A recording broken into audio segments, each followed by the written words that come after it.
Hello student, good morning to all of you. आज बेटा आपका 29 अगस्त को जो है 9th क्लास में स्वागत है। तो आज मैं सबसे पहले आपको बताना चाहूँगी कि अभी तक मैंने क्या करा है। आपको जो है सिटीज भाग 1 में गद्य खंड में लेसन जो है आपकी बुक में 4 है, सामने सपनों की यादें। कौन सा है? लेसन 3, सामने सपनों की यादें। और इसके जो राइटर हैं वो है जाबिर हुसैन। तो मैंने सबसे पहले आपको जो है जीवन परिचय कराया था और उसके बाद जो है कल मैंने आपको पाठ का सार भी कराया था। तो आज जो है हम महत्वपूर्ण पैरों की जो है मैं आपको वो व्याख्या कराना चाहूँगी कि जो है जो महत्वपूर्ण पैरे हैं इस बुक में उसकी व्याख्या दूँगी। और जो है कल जो है हम इसकी रीडिंग करेंगे। तो सभी बच्चे जो है अपनी सिटीज भाग 1 जो है बुक निकाल कर रखिए। इसमें जो लेसन है आपका 4 लेसन है लखनवी अंदाज, और जिसके राइटर है बेटा कौन? यानी कि जाबिर हुसैन। जाबिर हुसैन के बारे में भी मैंने आपको कल डिटेल से बताया था, उनके जीवन के बारे में और उनके जो है शिक्षा दीक्षा के बारे में भी बताया था कि जाबिर हुसैन जो है एक राजनीतिक क्षेत्र में भी जो है उन्होंने कार्य किया था और सामाजिक और एक कथाकार के रूप में भी वे उभरे हैं। ठीक है, तो अपनी जो है सभी बच्चे बुक निकालिएगा। सिटीज भाग 1 जो है इसमें सामले सपनों की यादें, और इसमें जो है मैं कुछ महत्वपूर्ण पैरे जो होते हैं उनकी व्याख्या दूंगी आज आपको, उनको समझाऊंगी और कल हम जो है इसकी अच्छी तरीके से रीडिंग देंगे। ठीक है, तो इसमें जो है सामले सपनों की यादें, तो ये किसके द्वारा मैंने बताया? जाबिर हुसैन के द्वारा रचित जो है ये एक कथा है, एक कहानी है। और जाबिर हुसैन जो है सामले सपनों की यादें एक प्रसिद्ध पक्षी विज्ञानी और सालिम अली से संबंधित संस्मरण हैं। तो मैं आपको बेटा बताना चाहूँगी, मैंने आपको कल भी बताया था कि सामने सपनों की यादें ये क्या है? ये जो है एक संस्मरण है। क्या है ये? एक संस्मरण।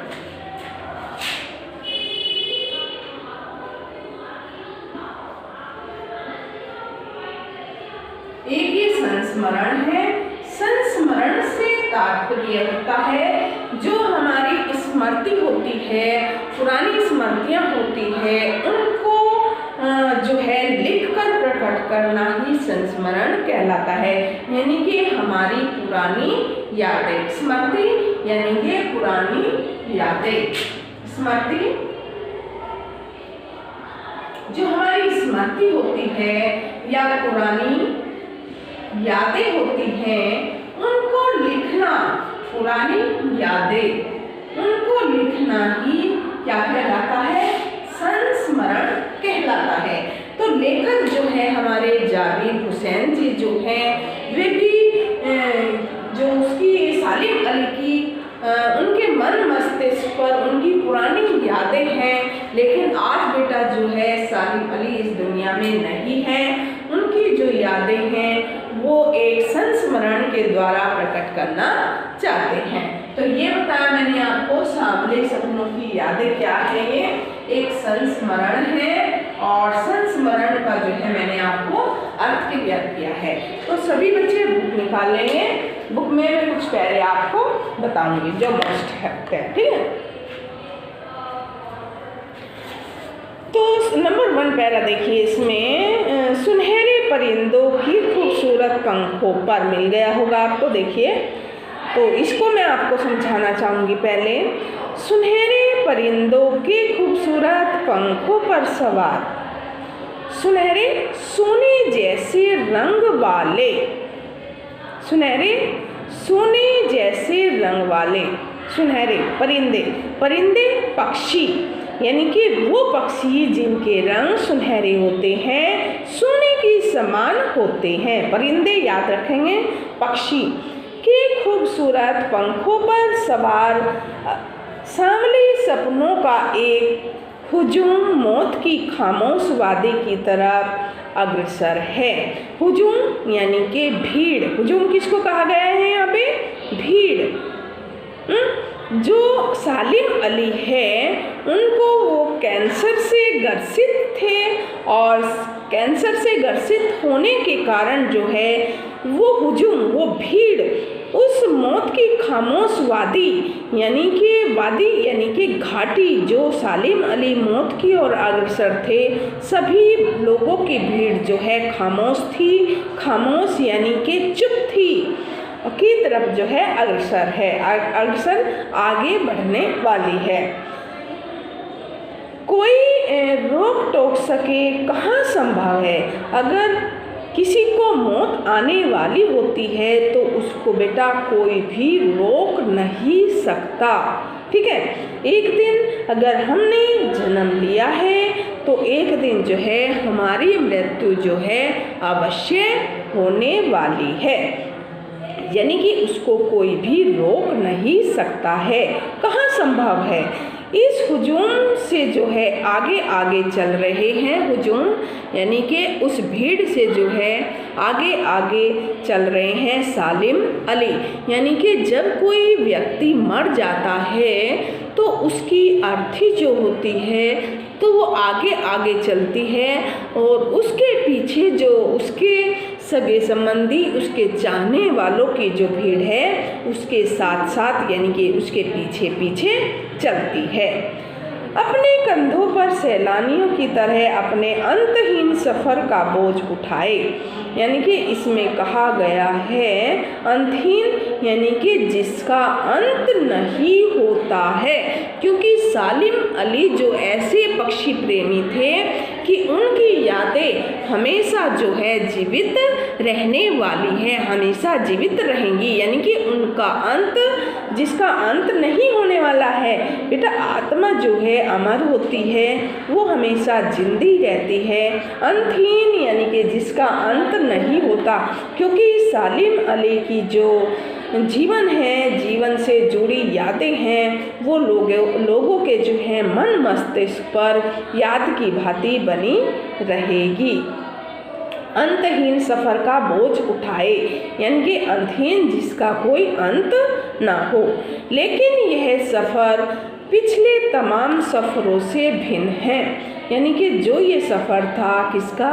सालिम। सफ़र मीन्स यात्रा, सफ़र यात्रा पिछले तमाम सफ़रों से भिन्न है। यानी कि जितनी सालिम अली ने पक्षी के नाते, पक्षी प्रेमी होने के नाते उन्होंने इतनी जो है यात्राएं की थी पक्षी को जानने के लिए, उनके खान पान, उनके रहने के लिए, तो उन यात्राओं से ये भिन्न यानी कि अलग थी।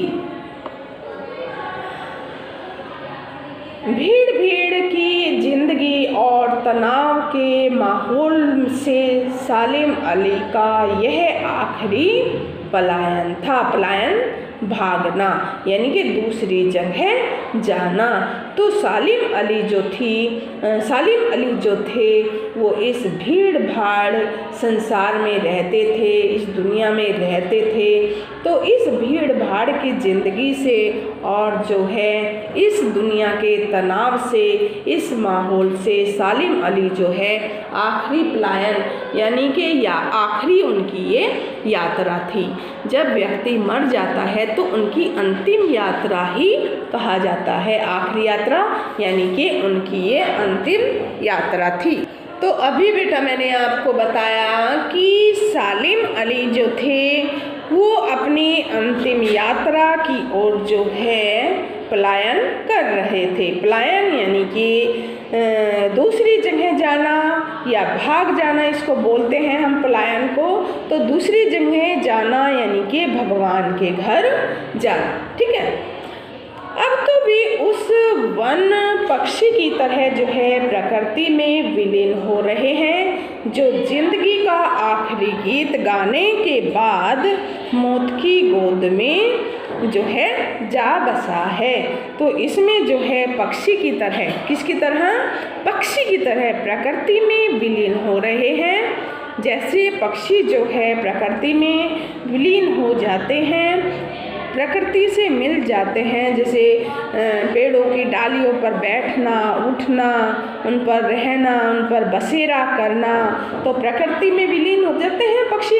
ठीक उसी तरह जो है उनकी ज़िंदगी का आखिरी गीत गाने के बाद, क्योंकि सालिम अली ने जो है अपने ज़िंदगी का आखिरी गीत गाया था और उसके बाद जो है वे मौत की गोद में जाकर सो गए थे। ठीक है, तो इसमें से क्वेश्चन बन सकता है आपका इस पैरे में से कि इस हुजूम को, इस हुजूम मीन्स भीड़ को कोई रोक टोक क्यों नहीं सकता? तो आपका आंसर क्या होगा? अभी मैंने आपको इसका जो है डिटेल बताई है कि इस भीड़ को जो है कोई क्यों नहीं रोक टोक सकता, क्योंकि यह हुजूम जो है एक व्यक्ति की अर्थी के साथ जा रहा था, क्योंकि सालिम अली की जो है बेटा मृत्यु हो चुकी थी और वो हुजूम, वो भीड़, हुजूम मीन्स भीड़, इसलिए जो है इसे कोई भी रोक टोक नहीं सकता। तो अभी मैंने आपको बताया कि जो ज़िंदगी का आखिरी गीत गाने वाले यानी कि सालिम अली की मृत्यु हो गई थी। तो इसमें एक सेकेंड क्वेश्चन बन सकता है, जितना मैंने पैरा आपको कराया है, कि सालिम अली का यह कैसा सफ़र है? सफ़र यानी कि यात्रा, कि सालिम अली जो थे उनकी ये कैसी यात्रा है। तो इसमें आप क्या बताओगे? पता है आपको?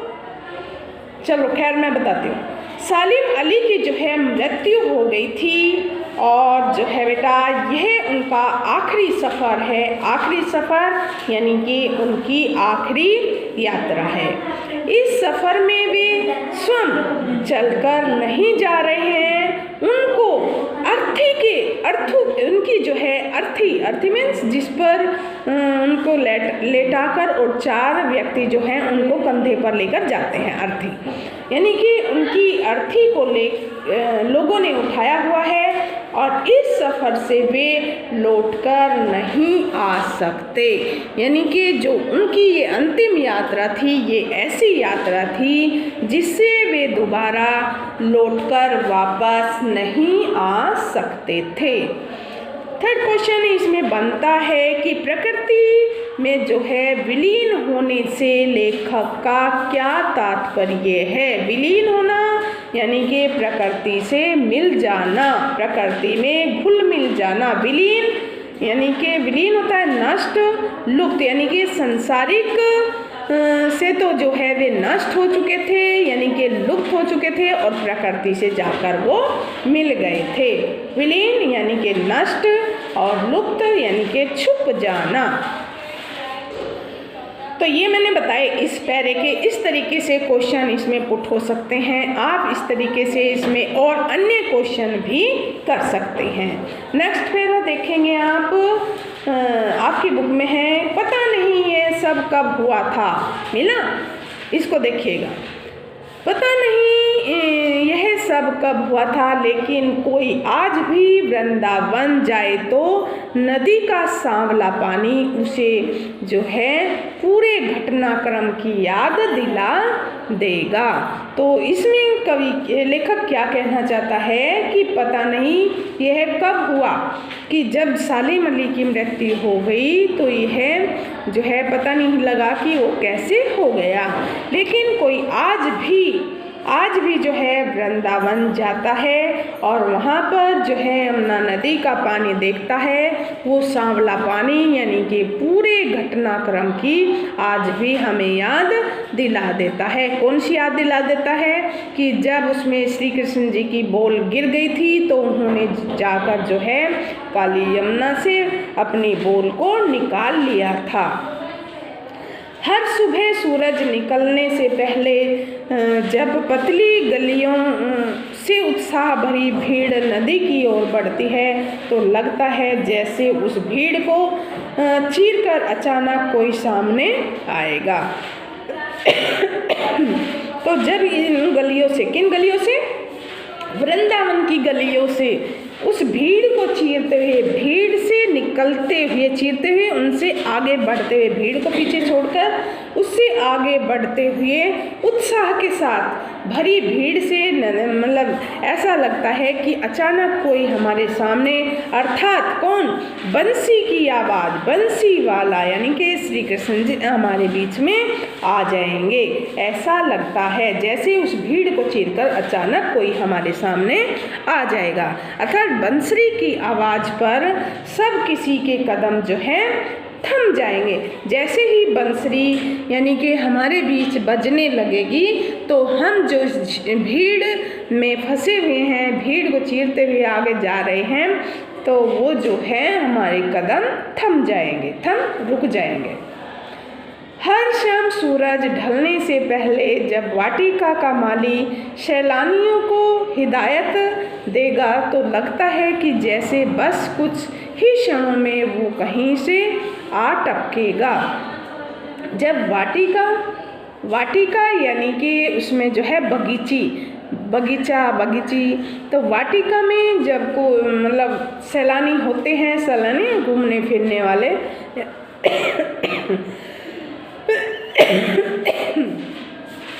को जो है हिदायत यानी कि उनको संबोधन करना, उनको कहना, हिदायत देनी, तो जो है हिदायत देगा तो उनको लगता है जैसे बस कुछ ही पल वो जो है कहीं से आ टपकेगा और संगीत का जादू जो है वाटिका के भरे पूरे माहौल में छा जाएगा। कहने का तात्पर्य है कि मानो ऐसा प्रतीत होता है कि जैसे श्री कृष्ण जी इस वाटिका में कहीं से हमारे बीच आ जाएंगे और बंसरी की जो धुन होगी वो इस माहौल को बदल देगी। तो इसमें भी इस तरीके के आप क्वेश्चन निकाल सकते हैं कि लेखक का संकेत किस घटना की ओर है। इसमें जो है ये पैरा मैंने आपको कराया, जो लेखक है आपका जाबिर हुसैन, पता नहीं है सब कब हुआ था, पता नहीं यह सब कब हुआ था। लेखक का संकेत इसमें किस घटना की ओर दिया गया है। तो इसमें आप क्या बताओगे कि इस कथन के माध्यम से जो है लेखक इस घटना की ओर संकेत करना चाहते हैं कि जब वृंदावन में श्री कृष्ण गोपियों के साथ रासलीला रचाते थे तो वे माखन चुराकर खा जाते थे और गोपियों के मटके फोड़ देते थे और कुंजों से जो है विश्राम करते थे और अपनी बांसुरी बजाकर सबको मंत्रमुग्ध कर देते थे। तो इसमें जो है पता नहीं यह सब कब हुआ, लेखक ने इस घटना की ओर जो है संकेत किया है। फिर एक सेंटेंस आता, सांवला पानी किस नदी का है, इसे देखकर कौन सी घटनाक्रम आपके याद आ जाती है। सांवला पानी मैंने अभी बताया आपको यमुना नदी का था, यमुना नदी का है। इसे देखकर वृंदावन में जो यमुना के किनारे विचरण करने वाले श्री कृष्ण जी अनेक लीलाओं की याद आ जाती है। जैसे मैंने बताया था कि उनकी एक बार जो है सारे जो हैं उनके मित्र खेल रहे थे उनके साथ, सारे गवाले खेल रहे थे उनके साथ, तो उनकी बोल जो है यमुना नदी में जाकर गिर गई थी। तो उसको निकालने के लिए भी श्री कृष्ण जी ही दौड़े थे। तो इस जो है इन लीलाओं की याद आ जाती है, किस प्रकार यमुना किनारे कुंजों से विहार करते हुए, बांसुरी बजाते हुए, अपनी बांसुरी की धुन से जो है उनकी बांसुरी की धुन से सुनकर गोपियाँ मस्त हो जाती थी और वो जो है नाचने लगती थी। एक और क्वेश्चन इसमें निकलता है कि पतली गलियाँ कहाँ की है, लोगों की भीड़ कहाँ और कहाँ क्यों जाती है। तो पतली गलियाँ मैंने अभी बताया था कि वृंदावन में है पतली गलियाँ, जो पतली गलियां हैं वो कहाँ पर है, वृंदावन में है। छोटी छोटी पतली पतली गलियां हैं और लोगों की भीड़ यानी कि ठाकुर जी के दर्शन करने के लिए, श्री कृष्ण जी के दर्शन करने के लिए लोगों की भीड़ आज भी दिन प्रतिदिन बढ़ती जाती है। तो लोगों की भीड़ सूर्य निकलने से पहले ही यमुना नदी पर स्नान करने के बाद स्नान करने के लिए जो है जाती है। लोग जो है आज भी यमुना नदी में स्नान करने के लिए उनकी भीड़ लगी होती है। तो इसमें जो है पतली गली से तात्पर्य ये है। एक और क्वेश्चन इसमें निकल सकता है कि किसका संगीत जादू बिखेर देता है।